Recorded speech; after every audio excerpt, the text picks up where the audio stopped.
तो जो स्टूडेंट्स 2027 में इस एग्जाम को अपीयर करने वाले हैं, ओके, तो उनके लिए एक well defined planner in front of you. Now starting from 1st of April अगर आप नीचे स्क्रॉल करते रहोगे, so next year 30th of April तक डेली बेसिस पे आपको इतनी सारी रोज मिलेंगी। इन क्वेश्चंस का लेवल ऑफ डिफिकल्टी नीचे है, सिमिलर है या ऊपर है। अगर लेवल ऑफ डिफिकल्टी ऊपर है तो आपको ये वाला जो डिस्टेंस है, let's say from the previous topics जो कंप्लीट हुए थे, वहां से हमारा कुछ ना कुछ बैकलॉग था। तो क्या मैंने बैकलॉग कंप्लीट किया? Hello everyone, now people say that spoon feeding बहुत ही बुरी आदत है, बट जो लोग ऐसा बोलते हैं हम उन्हीं से ही पूछें कि यार अगर मुझे एक पर्टिकुलर चीज, एक पर्टिकुलर टास्क जो परफॉर्म करना है, किसी भी एग्जाम के लिए प्रिपरेशन करना है, अगर मुझे उसके बारे में कुछ भी आइडिया नहीं है, and other than that I have so many other things to do. मैं 11th स्टैंडर्ड में हूं, मैं 12th स्टैंडर्ड में हूं, अगर मैं 12th स्टैंडर्ड में हूं तो मुझे बोर्ड एग्जाम्स के बारे में भी देखना है, एंड बोर्ड एग्जाम्स के लिए प्रिपेयर करना, simultaneously IPMAT, JIPMAT, ये सारे एंट्रेंस एग्जाम्स के लिए प्रिपेयर करना, ये बहुत ही डिफिकल्ट टास्क है। एंड इस चीज को मैं एक्नॉलेज करता हूं।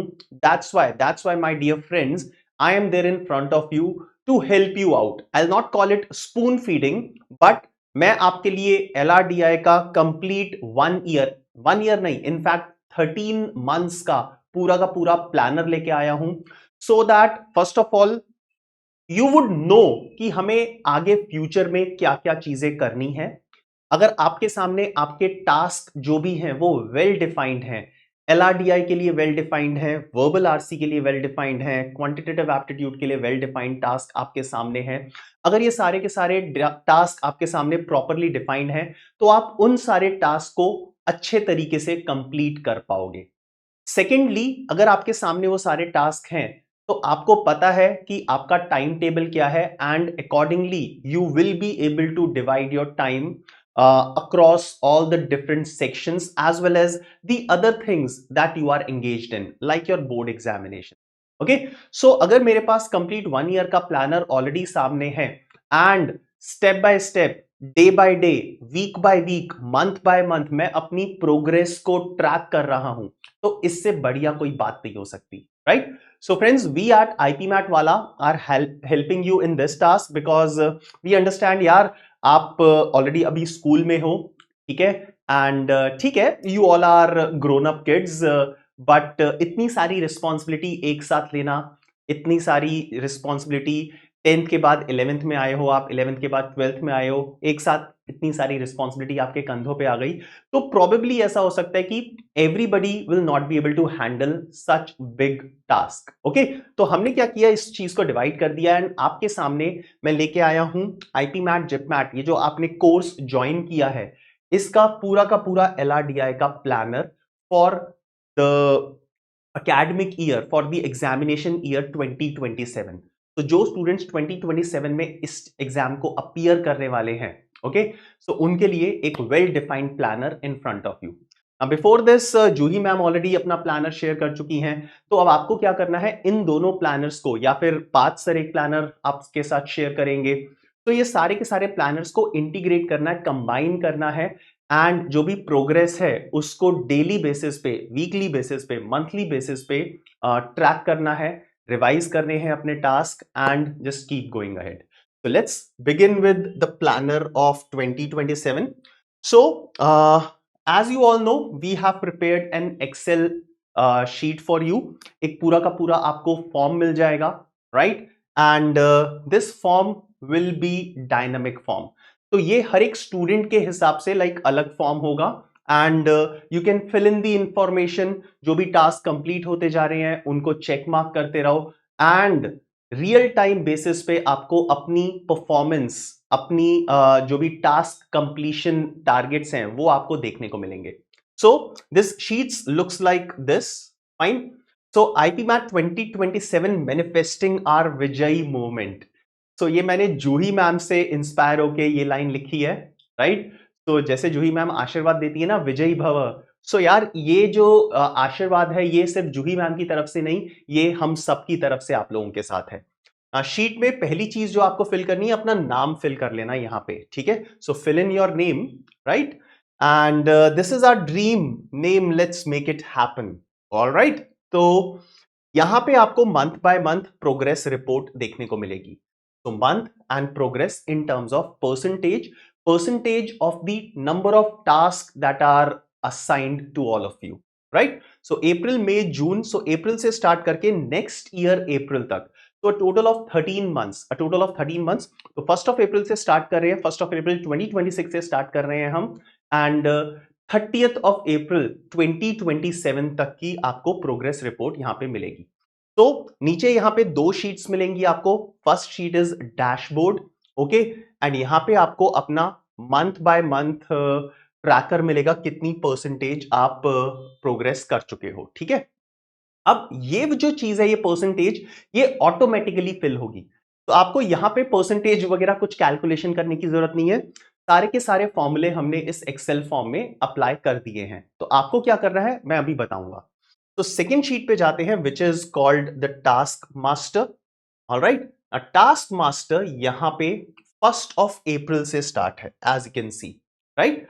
Now starting from 1st of April, अगर आप नीचे स्क्रॉल करते रहोगे, so next year 30th of April तक डेली बेसिस पे आपको इतनी सारी रोज मिलेंगी, ठीक है। Now in the first column the day is written Wednesday, 1st of April को वेंसडे है, यस, कैलेंडर्स में मैं पढ़ाऊंगा। ठीक है, so 1st of April starts with a Wednesday, right, and then यहां पे डेट है सेकेंड कॉलम में। थर्ड कॉलम में आपका टास्क डिफाइंड है, okay. So what you have to do on 1st of April, 2nd of April, 3rd of April, अभी मैं ये चीजें डिफाइन करने वाला हूं, ठीक है। सो थर्ड कॉलम में आपका टास्क डिफाइंड है, एंड फोर्थ कॉलम में टास्क का स्टेटस। तो ये चेक बॉक्स है, तो आप अगर इस पे क्लिक करोगे तो ये सिलेक्ट हो जाएगा, इस पे चेक मार्क आ जाएगा, अदरवाइज ये ब्लैंक रहेगा। तो let's say 1st of April को जो भी मेरा टास्क था वो मैंने कंप्लीट कर लिया है। आपने 1st ऑफ अप्रैल को ये कंप्लीट किया, या फिर 3rd ऑफ अप्रैल को, जब भी आपने ये चीज कंप्लीट कर ली, आप इसको सिलेक्ट कर लोगे, ठीक है। तो देखो, ये चीज मैं भी समझता हूं कि जो मैंने यहाँ पे 1st ऑफ अप्रैल को टास्क डिफाइन किया है आपके लिए, जरूरी नहीं है कि ये 1st ऑफ अप्रैल को ही आप कंप्लीट करो, पर ट्राई करो कि आपका जो भी डेविएशन है वो मैक्सिमम 5 डेज का हो, right. So that means 1st of April को अगर मैंने कोई टास्क डिफाइन किया है आपके लिए, तो maximum bye 6th of April इसको कंप्लीट करो, तभी कुछ हो पाएगा, अदरवाइज ये जो प्लानर हमने बनाया है इसका कोई यूज नहीं होगा, ठीक है। So maximum deviation should be 5 days, alright. So 1st of April को जो भी टास्क डिफाइंड है, ये आपने जब भी कंप्लीट किया, इसमें स्टेटस में सेलेक्ट कर लो इसको। लेट्स से 3rd ऑफ अप्रैल का भी कंप्लीट कर लिया, एंड 5th ऑफ अप्रैल का भी कंप्लीट कर लिया। सो इस तरीके से यहां पे आप अपना स्टेटस डिफाइन कर सकते हो, राइट। तो अभी मैं इसको रिमूव कर देता हूं। So first of all let's understand what are the different task, right. तो इसको मैं ब्रीफली एक्सप्लेन कर देता हूं। तो in the month of April I have given you the task to look at the previous year papers of IPMAT Indore, IPMAT Rohtak and JIPMAT, ठीक है। Now obviously आप लोगों को कुछ भी समझ में नहीं आएगा, नहीं, I'm very harsh if I say that कुछ भी समझ में नहीं आएगा, because आपको काफी सारी चीजें समझ में आ सकती हैं। मैथ्स क्वांटिटेटिव एप्टीट्यूड है, काफी सारी चीजें समझ में आ जाएंगी, 10 तक तो मैथ्स सबने पढ़ा ही है, ठीक है। लॉजिकल रीजनिंग, लॉजिक्स की चीज है, तो कुछ चीजें समझ में आ सकती हैं। Then verbal ability, you will be able to understand things. Now why I am telling you to basically attempt these papers and do the analysis, so that basically जिस चीज के लिए हमें प्रिपेयर करना है, हमें एक माउंटेन क्लाइंब करना है, तो अगर हम सिर्फ सुन रहे हैं उसके बारे में, हमने कभी उसको एक्चुअल में देखा नहीं है, राइट। सो जो हमारा कॉन्फिडेंस है ना, वो बिल्डअप नहीं होगा, राइट। हमें पता ही नहीं कि कौन सा टास्क परफॉर्म करना है, हमें पता ही नहीं कि हमें कौन सा एग्जाम क्रैक करना है, तो हम उसके लिए प्रिपरेशन कैसे करेंगे। So just a reality check, just for a reality check यहां पे ये हम अटेम्प्ट करेंगे।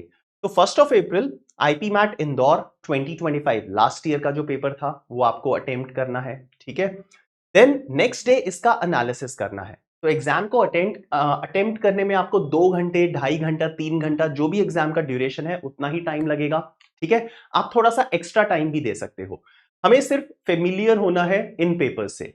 देन सेकेंड डे उसका एनालिसिस करो। एनालिसिस में आपको अपने मिस्टेक्स फाइंड आउट नहीं करनी, जो नॉर्मल तरीका होता है ना एनालिसिस का, आपको वो चीज नहीं करनी। आपको देखना है कि आईपी मैट इंदौर में सिलेबस क्या आया है। ऑब्वियसली सिलेबस आपको डिफरेंट वेबसाइट्स पे मिल जाएगा, बट अगर आप खुद से अगर इस चीज को ऑब्जर्व करोगे, खुद से इस चीज को एक्सपीरियंस करोगे, तो फायदा थोड़ा ज्यादा होगा। तो आपको यहां पे इसका सिलेबस देखना है कि किस किस टॉपिक से क्वेश्चंस आए थे। Then you will have to look at the level of difficulty कि हाँ भाई आपका करंट लेवल यहां पे है और इन क्वेश्चंस का लेवल ऑफ डिफिकल्टी नीचे है, सिमिलर है या ऊपर है। अगर लेवल ऑफ डिफिकल्टी ऊपर है तो आपको ये वाला जो डिस्टेंस है आपका लेवल और इस एग्जाम का लेवल, इस चीज को आप कवर अप करना है और आपको इस लेवल पे पहुंचना है। ठीक है। सिमिलरली थर्ड डे पे रोहतक का पेपर अटेम्प्ट करो, उसका एनालिसिस करो नेक्स्ट डे पे। देन जिपमैट का, यहां पे मैंने रोहतक लिख दिया तो यहां पे जिपमैट होना चाहिए। सो यहां पे जिपमैट लिख देते हैं। तो जिपमैट का पेपर अटेम्प्ट करो एंड देन उसका एनालिसिस करो right on the next day, right? Okay, so here goes GIPMAT. All right, so first 6 days का टास्क कंप्लीट, right? अब 7th अप्रैल यहां पे पूरा का पूरा सिलेबस आप अंडरस्टैंड कर चुके हो, तो what you can do is you can list the topics under LRDI, logical reasoning data interpretation. Same चीज आप और सारे सेक्शंस के लिए भी कर सकते हो। तो यहां पे हमें टॉपिक्स की एक लिस्ट बना लेनी है कि कौन कौन से टॉपिक्स पूछे गए हैं। ठीक है। तो now in the first week we are completely familiar about कि भाई मेरे सामने टास्क क्या है, क्या चीज मुझे कंप्लीट करनी है, किस लेवल तक पहुंचना है। Okay, so I will keep on selecting these things जैसे ही ये टास्क कंप्लीट हो जाता है। नाउ नेक्स्ट, जब भी आपकी क्लासेस स्टार्ट हो रही हैं, right, it will start with an orientation session. तो अभी जो हमने डिफाइन किया शायद 16 अप्रैल से स्टार्ट हो, प्रॉब्ली उसके नेक्स्ट वीक से भी स्टार्ट हो सकता है। सो जब से भी आपकी क्लासेस स्टार्ट हो रही हैं तो first session is orientation session. Then उसके लिए प्रैक्टिस करनी है, कोई बैकलॉग है, कुछ रिवीजन करना है, कुछ प्रैक्टिस करना है, तो इसके लिए मैंने आपके लिए काफी सारे दिन छोड़े हुए हैं। देन फर्स्ट टॉपिक आएगा डायरेक्शंस। तो डायरेक्शंस जिस दिन कंप्लीट हुआ, make sure that in the next 3-4 days you finish the practice. अब डायरेक्शंस एक छोटा सा टॉपिक है, इसके लिए मैंने 4 दिन दिए हैं आपको प्रैक्टिस के लिए। So that does not mean कि इन चारों दिन पे आप डायरेक्शंस की प्रैक्टिस करोगे, because you will have other subjects to handle as well, right? तो अगर डायरेक्शंस आपने क्लास अटेंड कर लिया है, चेक मार्क कर दो। देन उसकी प्रैक्टिस कंप्लीट कर ली है, तो प्रैक्टिस कहां से होगी? डीपीपी मिलेगा, आपके पास बुक है, तो इन सब जगहों से आपको प्रैक्टिस कंप्लीट करनी है। तो practice practice practice practice complete हो गई। Backlog, revision and practice. तो प्रैक्टिस तो हो गया है। अगर आपका कोई प्रीवियस टॉपिक छूट गया है, उसका बैकलॉग बचा है, तो आपने क्या उसको कंप्लीट कर लिया है। प्रीवियस क्लास अटेंड नहीं की है, प्रीवियसली बुक से क्वेश्चन सॉल्व नहीं किए हैं प्रीवियस टॉपिक के, डीपीपी पेंडिंग है, तो यहां पे आप बैकलॉग अगर आपका है तो उसको फिनिश करोगे and then you will put a check mark, right? अब ये जो बैकलॉग और रिवीजन वाली चीज है, ये तब ज्यादा इफेक्टिव होगी जब कुछ क्लासेस आपकी हो चुकी होंगी। So let's say I will go to the month of June. तो जून में 4th ऑफ जून को लेट्स से क्लास हमने अटेंड किया, कोडिंग एंड डिकोडिंग। उसके बेसिस पे प्रैक्टिस कर लिया, क्लास अटेंड हो गया, प्रैक्टिस कंप्लीट हो गया 4 दिन तक, राइट? ठीक है। ओके, सो प्रैक्टिस कंप्लीट कर दिया। 1 second. Okay, so practice is completed. Then let's say from the previous topics जो कंप्लीट हुए थे, वहां से हमारा कुछ ना कुछ बैकलॉग था। तो क्या मैंने बैकलॉग कंप्लीट किया? क्या मैंने प्रीवियस टॉपिक्स को रिवाइज किया? यस और नो? यहां पे इसको सेलेक्ट करना है, डन हो जाएगा। ठीक है। अब और आगे मूव करते हैं। So this is how you will keep on going. ठीक है। And then after some time, let's say in the month of July, what I have done is, जो प्रीवियसली कवर्ड टॉपिक्स थे, यहां पे सीरीज कोडिंग डिकोडिंग पहले हो चुका है, तो इसका एक दिन बैठ के पूरा रिवाइज करना है। देन उसके नेक्स्ट डे उसके टेस्ट को अपीयर करना है। Then the next day revision of analogies and odd one out जो पीछे हो चुके हैं, right? Test of analogies and odd one out. Then revision of cubes and dices and syllogisms, and then test of cubes and dices and syllogisms. So ये चीज भी complete करनी है। अगर ओकेजनली पीरियोडिकली रिवाइज नहीं करोगे, टेस्ट नहीं appear करोगे, देन आप सारी चीजें भूलते जाओगे एंड लेटर ऑन बहुत बड़ी प्रॉब्लम फेस करने को मिलेगी। ठीक है।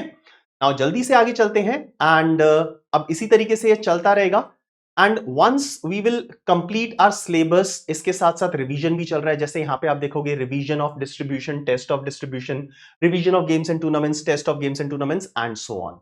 ओके, तो हमारा सिलेबस अक्टूबर नवंबर के मंथ में कंप्लीट हो जाएगा।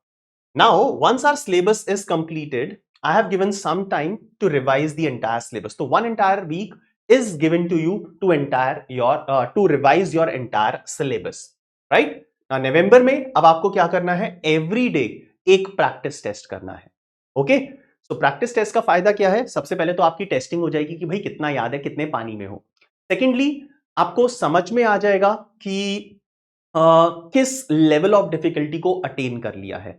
Then to improve your accuracy, to improve your speed, these tests are important. तो रिवीजन हो गया, लेवल ऑफ डिफिकल्टी इंप्रूव कर लिया हमने, मोमेंटम गेन कर लिया, स्पीड इंप्रूव हो गई एंड एक्यूरेसी इंप्रूव हो गई। काफी सारे फायदे हैं, right? So likewise November, then from December onwards we will start with the mock test series. तो मॉक टेस्ट, उसका एनालिसिस करो, मॉक टेस्ट का बताऊंगा किस तरीके से करना है जब तक हम यहां पे पहुंचेंगे, चिंता मत करो। एंड देन एनालिसिस के बाद जो भी आपने वीक एरियाज डिटरमाइन किए उन पे वर्क करना शुरू करो and this will be a continuous process and you will have to follow all these things till the end. अब लेटर स्टेजेस पे मैंने क्या किया है, मॉक टेस्ट की फ्रीक्वेंसी थोड़ी सी इंक्रीज करती है, right? So February done, March done, April में मॉक टेस्ट की फ्रीक्वेंसी बहुत ज्यादा हो जाएगी। Every third every fourth day will be writing a mock test. अब मॉक टेस्ट जो होंगे वो अलग अलग एरियाज पे, अलग अलग एग्जाम्स के होंगे। रोहतक का अलग मॉक होगा, इंदौर का अलग मॉक होगा, जिपमैट का अलग मॉक होगा। So you will have to keep on doing all these things, right, till the end of your preparation. 30th April तक का शेड्यूल बन गया है, ठीक है? तो this is one thing. Now have a look at, एक बार टॉप पे चलते हैं यहां पे। ओके, तो नाउ लुक एट दिस। यहां पे मैंने क्या किया है, इधर ये चेक मार्क्स डाले हैं, तो मैंने ये वाले टॉपिक्स कंप्लीट कर लिए हैं। नाउ इस शीट पे राइट हैंड साइड पे स्क्रॉल करोगे तो आपको मंथ वाइज एक एनालिसिस मिलेगा। तो अप्रैल मंथ में टोटल 22 डेज का टास्क डिफाइंड है। 30 डेज में से हमने 14 कंप्लीट कर लिए हैं, इनकम्प्लीट 8 है, ठीक है? तो मैंने यहां पे जो भी चेक मार्क किए थे ना अप्रैल मंथ के लिए, एज यू कैन सी, सो 14 अगर मैंने कंप्लीट कर लिए तो रिमेनिंग मेरे पास 8 है। Similarly for the month of में टोटल 30 टास्क का डिफाइंड एंड अभी तक मैंने 0 कंप्लीट किए हैं। तो जैसे ही आप यहां पे चेक मार्क सेलेक्ट करोगे 1 2 3, लेट्स से मैंने 3 टास्क कंप्लीट कर लिए, तो यहां पे काउंटर अपने आप अपडेट हो जाएगा। 30 में से 3 कंप्लीट हो चुके हैं, 27 रिमेनिंग है, okay? And the same thing in the form of percentage will be reflected on the dashboard. तो अप्रैल में 64% आपका कंप्लीट हो गया है, मई में 10% कंप्लीट हो गया, जून 23, जुलाई 20। तो जहां जहां पे भी मैंने चेक बॉक्स को सेलेक्ट किया था उसके अकॉर्डिंग ये वाली शीट अपडेट हो चुकी, राइट? सो जैसा मैंने बताया था ये ऑटोमेटिकली अपडेट हो जाएगा, alright? So this is how this entire planner is going to work for all of you. तो बच्चा लोगों, विदाउट एनी डिले जल्दी से इस प्लानर को फिल करना स्टार्ट करो। इस प्लानर का जो लिंक है, राइट, यूआरएल है, ये आपको कमेंट सेक्शन में मिल जाएगा, अभी डिस्क्रिप्शन में आपको मिल जाएगा। फटाफट से पर्सनलाइज मोड में इसको शुरू करो, ठीक है? So don't forget to write your name. यहां पे फर्स्ट शीट पे अपना नाम फिल करो सो दैट एवरी डे आपको रियलाइज हो कि हाँ भाई ये आपके लिए ही प्लानर बनाया गया है and you keep on filling your daily progress, alright? So all the best to all of you for the preparation of IPMAT and JIPMAT 2027. We'll see you again. Have a good day. Bye-bye.